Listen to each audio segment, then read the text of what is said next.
All right, so our group looked at the Peshtigo fire, also known as the Forgotten Fire, because it happened on the same night as the Great Chicago Fire, but is far less talked about. So Peshtigo, the Peshtigo fire started in northeastern Wisconsin near the border of Michigan and along Green Bay.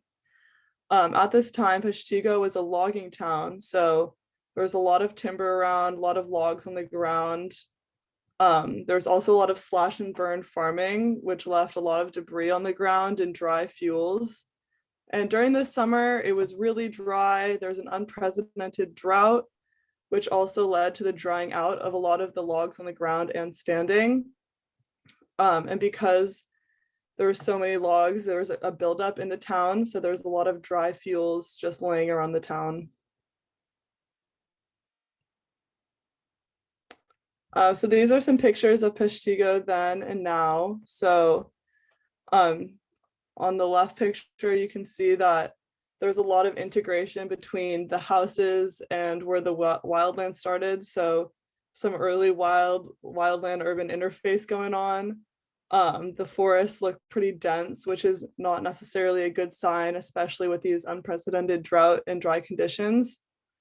And then this is it now, kind of maybe not necessarily the same place, but you can see that it's a little more spread out now. The forest looks a little healthier and more well managed.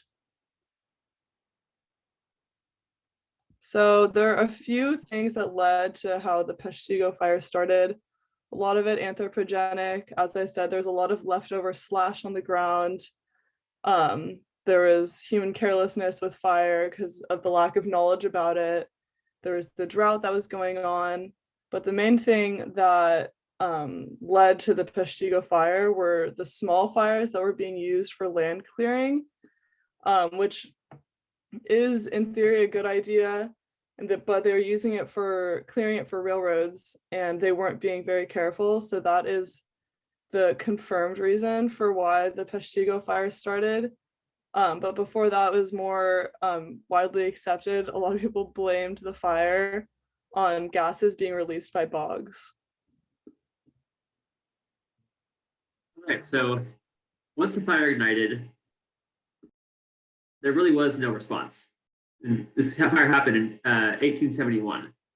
So before the Forest Service in 1905, and before the Wisconsin Department of Natural Resources, which acts as our CAL FIRE, which didn't come until 1967. And when you're in a small backwoods town, your firefighting response is fairly limited. And like Hannah said, they already used fire quite a bit, so fire was fairly common in that area. But there was no really way to respond to a massive fire such as this one. So one of the biggest questions is, why did this one get so bad? And the first set of reasons is mostly anthropomorphic. So first of all, like was said, this is a logging town. They built everything out of wood.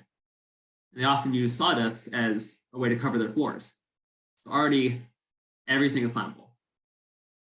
And the community as a whole also had a false sense of security around fire, because especially this year in particular, the summer of 1871 was already super dry and had a lot of fires.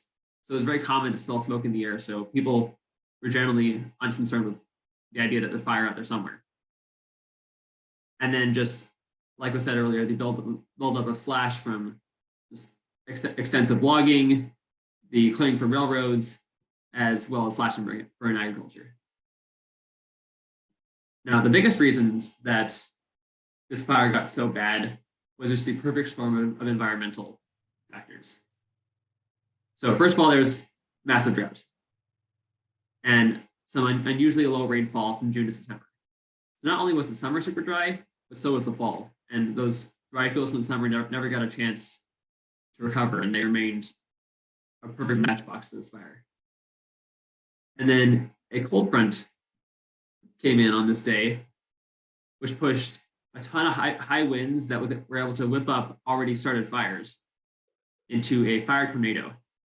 And it was said that it was turned into a wall of fire, a mile high, 5 miles wide, that was moving at 100 miles per hour, which was how it was able to take the town of Peshtigo as well as surrounding towns and just engulf them instantly. And this was also spurned by unusually high heat for October, as the temperatures were in the 70s, which they normally should not be for this area of the country. And I found this crazy quote from a survivor of this fire, a reverend from Peshtigo, who said, "The menacing crimson reflection on the western sky was rapidly increasing in size and intensity. In the midst of the unnatural calm and silence reigning around, the strange and terrible noise of fire, strange and unknown, thunderous voice of nature." I think it's a crazy insight into what these people were witnessing when this fire all of a sudden in one day just exploded and took out Peshtigo.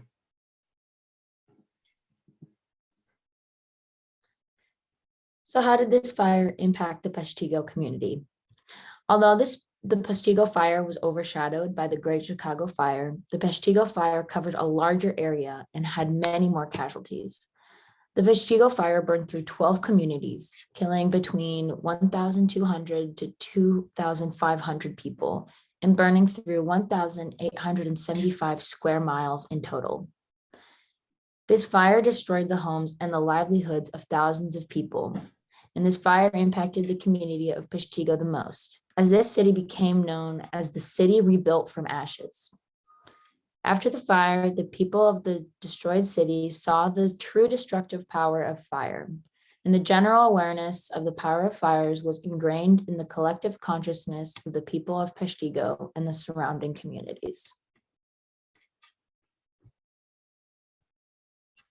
So the impact on human and wildlife was severe. The Peshtigo fire killed upwards of 1,500 to 2,500 people and scorched over 1.2 million acres, with damages exceeding $5 million in 1871 or 169 million today, which was about the same as the Great Chicago Fire.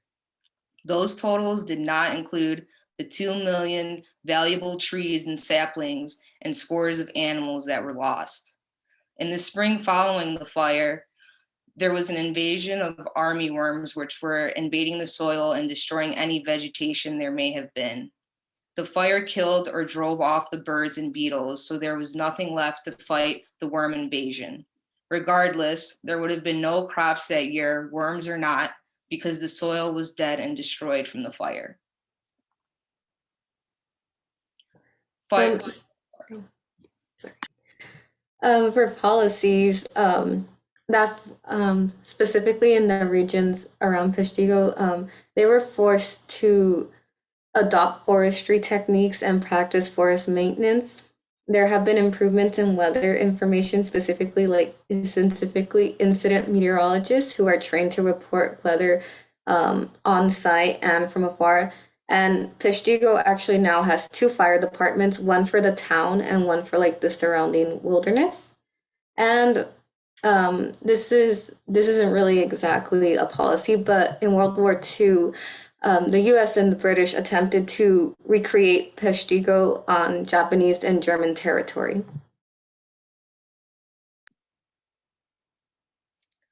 Fires were really common in Peshtigo due to industry practices, as mentioned before.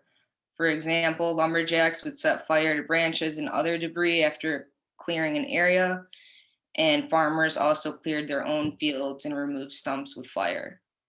Railroad construction crews were also setting fires to clear debris. Some fires were extinguished, but many were left to die out on their own.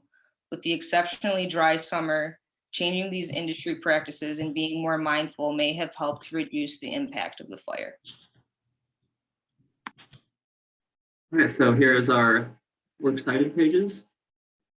And thank you everyone for watching.